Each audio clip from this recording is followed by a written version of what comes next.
Então, bom dia.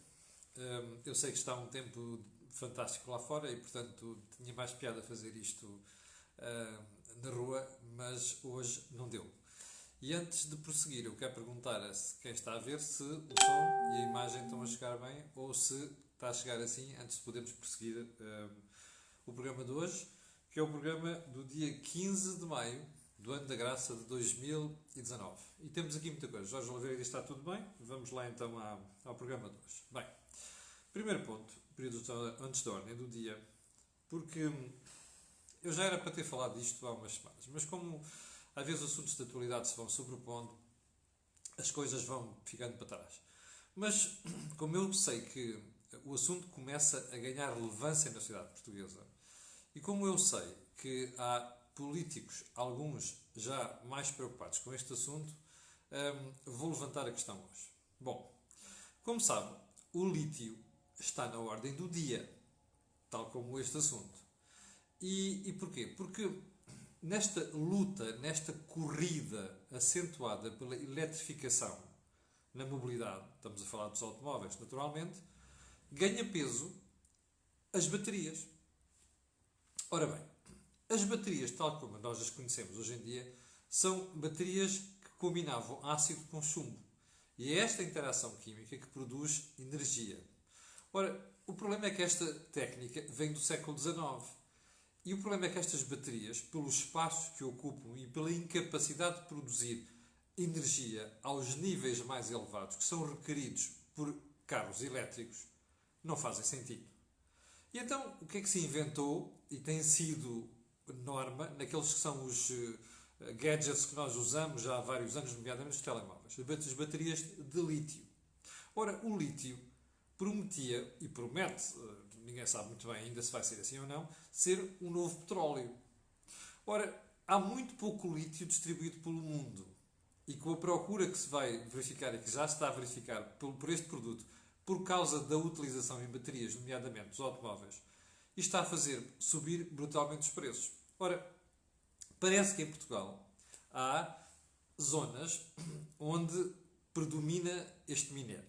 E daí a cobiça de algumas empresas estrangeiras, e não só, em vamos lá fazer prospecção e vamos explorar este minério caso ele exista em Portugal. Bem, qual é o problema disto? Você recorda-se que aquelas prospecções estavam a ser feitas pelo consórcio Galp e Eni, na costa alentejana, mas também no Algarve, encontraram demasiados protestos. A tal ponto, alguns deles, em minha opinião, absolutamente idiotas, não é? E que eu, inclusive, já falei aqui na Cor do Dinheiro, mas aquilo ganhou um peso tal, inclusive com gente a fazer aquelas manifes locais e não sei das quantas, que tanto a Galp como a Eni disseram, bom, para nós chega, nós vamos embora, acabou-se a prospecção de petróleo. Bom, a verdade é que, até agora, ninguém se lembrou de fazer a mesma campanha, nem a mesma, e colocar a mesma intensidade na análise do problema do lítio. E a verdade é que, em minha opinião, uma incorreta exploração deste minério pode colocar problemas ainda mais graves do ponto de vista ambiental, porque estes eram os argumentos de quem defendia o não há prospecção em Portugal, não queremos saber do petróleo em Portugal e não sei das quantas. Em minha opinião, a história do lítio pode criar problemas tão graves, ou então ainda mais graves, do que estes que são colocados pelo petróleo, do ponto de vista ambiental. E agora a pergunta fica aqui. Nós em Portugal temos a mania de ir sempre aos mesmos, neste caso ao petróleo. Eu tenho dúvidas que quem neste momento, ou melhor, quem andou a fazer campanha contra o petróleo, não se devesse levantar agora em armas, entre aspas, naturalmente, para condenar aquilo que é a exploração do lítio. Porque já agora, isto é assim, ou há moral, ou como em todos. Porque nós temos já sinais, e de zonas do país onde apareceram empresas a fazer prospecção, que não augura nada de bom para o futuro. Portanto, o meu apelo aqui fica. Se nós queremos ser sérios, e se vamos condenar aquilo que são as prospecções de petróleo da Galp e da Eni, vamos ter que condenar também a forma já preocupante como se começa a falar da exploração de lítio em Portugal.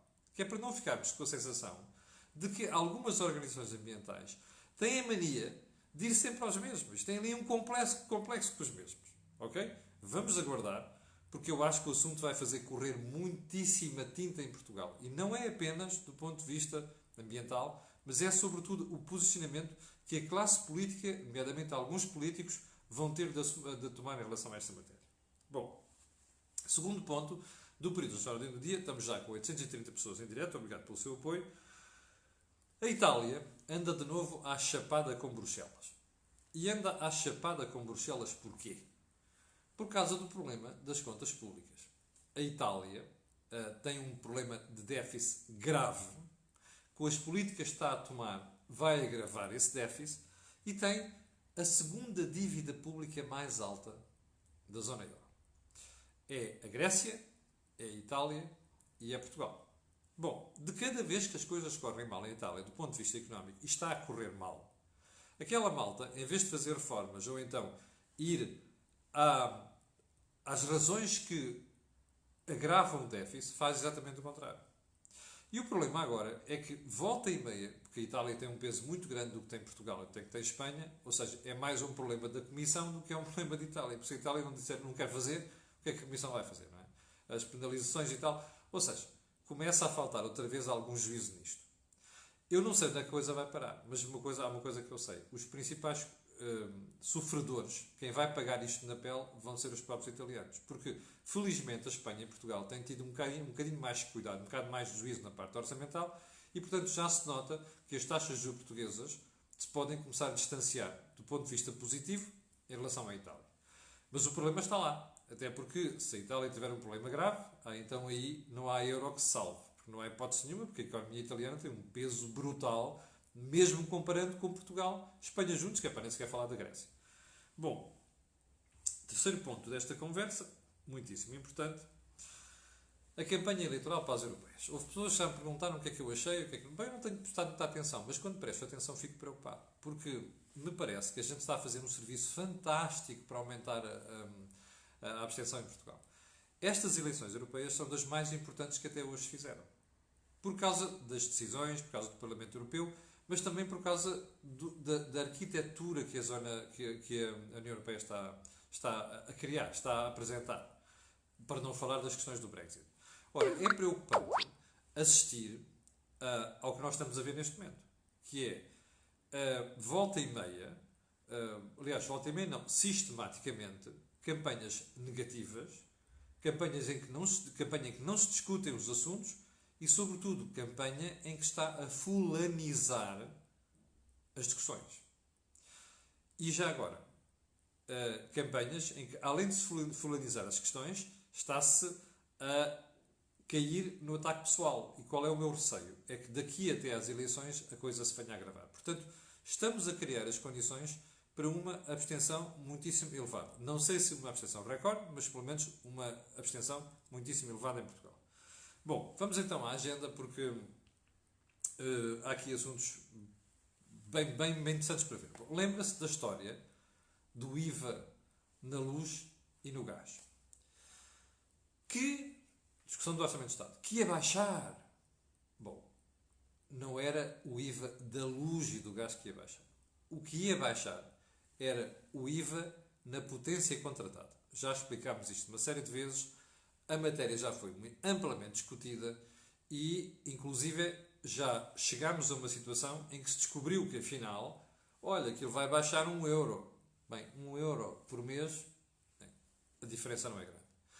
Mas o que é preocupante aqui? Quem foi analisar, eu acho que acho que é o Jornal de Negócios que traz isto hoje, quem foi analisar os itens sobre qual vai incidir o IVA, agora que a legislação está publicada, e já agora só uma coisa, isto só vai entrar em vigor em julho, ouviu bem? Em julho de 2019. Bom, quem já foi analisar as zonas, os itens, os pontos onde esta baixa vai ter, onde o IVA mais baixo vai incidir, descobriu que afinal ainda é menos vantajoso do que andavam a dizer e do que nós, inclusive, andávamos a analisar e divulgar na comunicação social. Bom, diga-me uma coisa. Você que está deste lado e acompanha as análises que nós normalmente fazemos em relação à política do governo, está surpreendido? Eu não estou. Porque a conversa que nos tem sido feita nos últimos 4 anos é sempre conversa da treta. Que é enganar pura e simplesmente o cidadão, o contribuinte. Conversa de o IVA na universidade vai baixar. Não era o IVA na universidade, era na potência contratada. Segundo, o governo não vai fazer uma campanha desgraçada para os portugueses baixarem a potência contratada. Bem, nem sequer pensou que isto podia afetar as próprias produtoras de eletricidade. Bom, mas a questão não é essa. A questão é que nem sequer isso é execuível, porque aquilo que nós utilizamos em casa no dia a dia não faz sentido. Utilizar a potência mais baixa. Terceiro ponto. Agora descobre-se que afinal ainda é menos prometedor do que aquilo que está a fazer o governo. Bom, como disse há bocadinho, não estou surpreendido, tem sido a marca d'água deste governo contar histórias que depois não são verdadeiras. A primeira grande história que se contou, como sabe, foi a de acabou a austeridade. Não acabou nada, porque se tivesse acabado a austeridade, como vocês sabem, os enfermeiros não tinham o problema que têm e os professores também não. E já agora, deixe-me só dizer uma coisa. Nunca, como agora, estive convencido que de facto andam a fazer uma perseguição aos enfermeiros como andam a fazer, como começa a ficar bem claro. Bom, segundo pedido.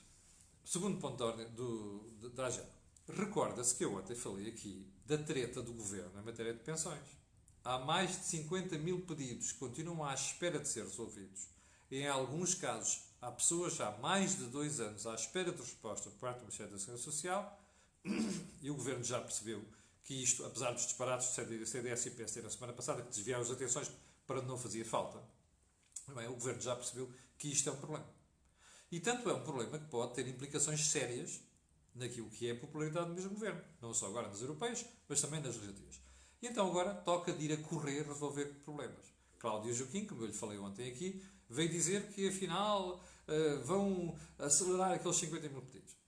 Já se percebeu que nem até às legislativas, mesmo com contratação de mais pessoas para a Segurança Social, isto pode ser resolvido. Bom, o que é que o Ministro Vieira da Silva vem inventar agora? Bem, para aqueles 50 e tal mil pedidos, dizem eles que 10 mil já foram resolvidos de janeiro até agora, portanto agora faça a média daqui até às legislativas e vai ver o impacto que isto dá. Qual é a solução? Vamos atribuir pensões provisórias. Agora, deixe-me fazer uma pergunta. Bom, você passou toda a sua vida a descontar para a Segurança Social. Você passou toda a sua vida a fazer um esforço para ter alguma coisa quando se reformasse. Ok? Ou seja, você paga impostos a funcionários públicos para lhe tratarem disto. E de um momento para o outro descobre, quando chega à sua idade de reforma, que afinal ninguém lhe liga nenhum. Agora, repara que a solução adotada a correr vai ser: vão-lhe atribuir uma reforma provisória. Deixe-me fazer-lhe 2 perguntas apenas. Bom, o que você anda a pagar de impostos ao Estado para estourar em não sei das quantas, não era suficiente para o Ministério da Segurança Social ter um processo claramente montado, com um número de pessoas suficientes, com pessoas formadas para lhe resolver o problema? Era, não era? Não é isso que está a acontecer. Segundo ponto desta conversa. Imagine você que tem o azar de a Segurança Social lhe atribuir uma pensão provisória, ouviu bem? Provisória. E que você depois, no momento de chegar lá, ou seja, no momento de lhe atribuírem a pensão definitiva, você descobre, ou alguém lhe diz assim: meu amigo, estivemos a pagar-lhe uma pensão mais elevada do que você tinha direito nos últimos anos. E agora, o que é que vamos fazer? Há 2 soluções. Ou você vai devolver aquilo que recebeu a mais, ou seja, vão-lhe descontar na pensão, ou então o Estado, ou melhor, a Segurança Social, fica a perder. Diga-me uma coisa. Primeiro, já viu o risco que isto é? Você dirá: está bem, mas então o Segurança Social vai ter algum cuidado, vai-lhe atribuir uma pensão um bocadinho mais baixa, que é para dar uma margem de segurança. Diga-me uma coisa, isso não é injusto, tanto uma situação como outra. Vamos imaginar o primeiro. Dão-lhe um valor um bocado mais baixo, depois compensam mais tarde. Isso não é injusto. Você sabe lá se dali a 2 anos não está morto, não é? Já não morreu. Ou seja, não usou aquilo. Já agora, imagine que lhe pagam a mais. Quando for o momento de fazer acerto, você vai aceitar, ou melhor, você acha que vai haver algum governo com as coisas no sítio para dizer assim: olha, meus amigos, Vocês receberam mais e agora vão ter de pagar de volta. Bom, você lembra-se o que é que já aconteceu com algumas prestações sociais. E inclusive em alguns casos de salários de pessoas que receberam dinheiro a mais. E depois, quando foi a altura de fazer o acerto de contas, e o governo devia dizer que receberam mais, o que é que aconteceu? Ninguém estava disposto a ceder. E, portanto, pagar aquilo de volta. Ou seja, o que nós estamos aqui a fazer, graças à incompetência de quem dirige o Ministério da Segurança Social há mais de 3 anos, ou seja, neste momento há 4 anos, é não temos o problema resolvido e vamos, como à boa portuguesa, criar uma solução provisória com pensões provisórias, com todos os riscos que isso traz, além da injustiça. Bom, é só para você ver qual é a diferença entre a propaganda e aquilo que é realmente o efeito da atuação de alguns governantes. Bom, já agora, terceiro ponto. Eu tinha-lhe dito ontem para estar muito atento porque a carga fiscal está a subir. Eu não sei se já reparou, mas a conversa toda do primeiro trimestre é a economia está melhor, a arrecadação fiscal está superior ao previsto. Bom, é superior ao previsto. Eu não sei se já reparou, mas isto significa uma única coisa. Que você está a pagar impostos cada vez mais elevados. Você dirá, está bem, mas a economia está a crescer e tal. Pois é, mas isso é irrelevante. Porquê é que a carga fiscal está a subir? E é irrelevante. Isto é a conversa da treta do governo. Que é, não sei quanto está a subir. Bom, então se está a subir mais do que previam, então baixem um imposto aqui ou ali para dar alguma satisfação às pessoas. Bom, mas isso não vai acontecer. E não vai acontecer porquê? Olhe para o Programa de Estabilidade. Eu sei que em Portugal nós temos o hábito de não analisar estes documentos. Vá lá ver o Programa de Estabilidade. E eu vou repetir aqui os números que disse na semana passada. De 2018 a 2023, a despesa vai crescer entre 13 mil e 14 mil milhões de euros. Ouviu bem? Uma boa parte disto é despesa para o pessoal. Outra parte disto, dizem eles, vai haver investimento. Bom, eu hei de falar sobre investimento amanhã. Terceiro ponto, consumos intermédios. Bem, você vai chegar daqui a 3 anos ou 4 anos com esta marmelada da despesa pública acima dos 100 mil milhões de euros. Eu quero recordar, quando a Troika cá chegou, nós tínhamos mais ou menos 88 mil milhões de euros de despesa nominal. Ora bem, mais de 100 mil milhões de euros é um problema. E é um problema porquê?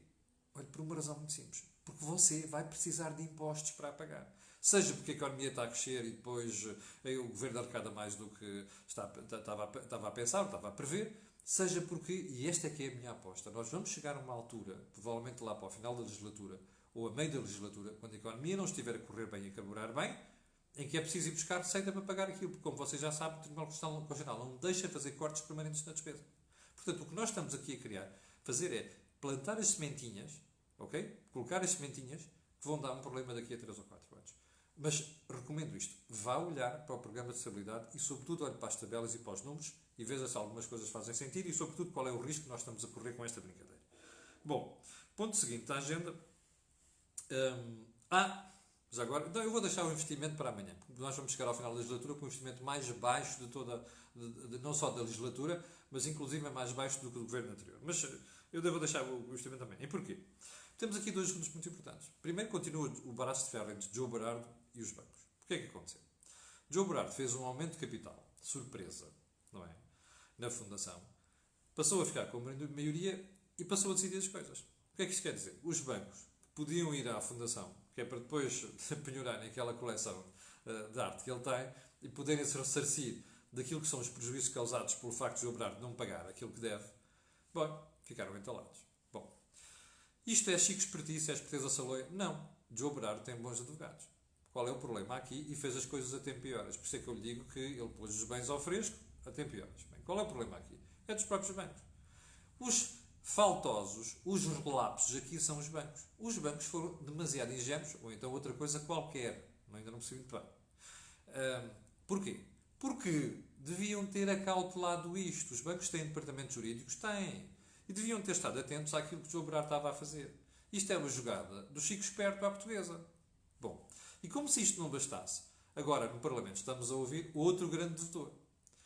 Manel Fino, dono da antiga Investifino, por acaso não esteve lá ele, teve o filho no Parlamento, e disse uma coisa muito simples: olha, a Investifino já não existe e, portanto, não há bens para pagar ao banco. Sendo que só a Caixa Geral de Depósitos do Investifino, do empresário Manel Fino, deve mais de 200 milhões de euros. Bom, diga-me uma coisa. Você está surpreendido? Eu não estou. Depois de tudo o que nós já ouvimos sobre a Caixa Geral de Depósitos, depois de tudo o que já ouvimos sobre devedores à banca, Isto não me surpreende rigorosamente nada. A única coisa que me surpreende a mim é como é que em Portugal ainda houve gente que se levantou à séria a contestar isto e, sobretudo, a forma negligente como os bancos trataram esta questão e que depois vem custar dinheiro ao contribuinte. Isto é a única coisa que me surpreende. Eu recordo-me de ir à Espanha, na altura da crise bancária, e houve gente que quase se levantou em armas. Eu não estou aqui a dizer para as pessoas se levantarem em armas, dar umas porradas de quem deve dinheiro à banca. Não é nada disso, mas, francamente, nós somos muito fraquinhos, muito flojos, como dizem os espanhóis, a tratar estas questões. Porque isto é uma vergonha. Cada um vai ao Parlamento e diz que não deve nada, não sei das quantas e tal, e que o dinheiro, a dívida não é dele, é da empresa, e depois a empresa não tem dinheiro. Pá, eu, sinceramente, como contribuinte, estou cansado disto. E não fico nada surpreendido, porque eu suspeito que houve aqui coisas muito graves. Não foi só a capacidade dos fantásticos advogados destes senhores. É quem andava a analisar o risco dentro da própria instituição, destes ou é idiota, ou é burro, ou então há aqui outras coisas muito difíceis de explicar. Não? Tá bom, não sei. Valia a pena investigar. Não é? Porque isto aqui é de idiota, não é? É de idiota. Deixar as pessoas fazerem um querer nesta matéria, não é? Prejudicando naturalmente o contribuinte. Bem, sexto ponto. A manchete do jornal e de hoje que alguém vem dizer, bom, qualquer dia há peixe, não temos a pescadores. Ou seja, leva àquela questão. Nós estamos a proteger, isto tem a ver com as cotas de pesca, estamos a proteger em excesso aquilo que é espécies em Portugal. Eu não sei, mas há uma coisa que eu sei. É muito difícil acertar exatamente no são 10 mil toneladas, são 12 mil toneladas, são 15 mil toneladas. Mas há uma coisa que eu sei que é, como isto é difícil, se é para errar, eu prefiro errar por excesso do que errar por defeito. E porquê? Porque se errarmos por defeito, a gente pode dizer assim, olha, vamos lá capturar 15 mil toneladas, em vez de 10 mil toneladas. O rio de sardinha, outra coisa qualquer, nós corremos o risco de chegar daqui por uns anos e não ter reserva suficiente. E, portanto, o que nós sabemos neste momento é que existe overfishing. Não é só nas águas portuguesas, é em tudo quanto é águas ricas em peixe, pelo mundo fora. E, portanto, eu prefiro errar aqui na cautela.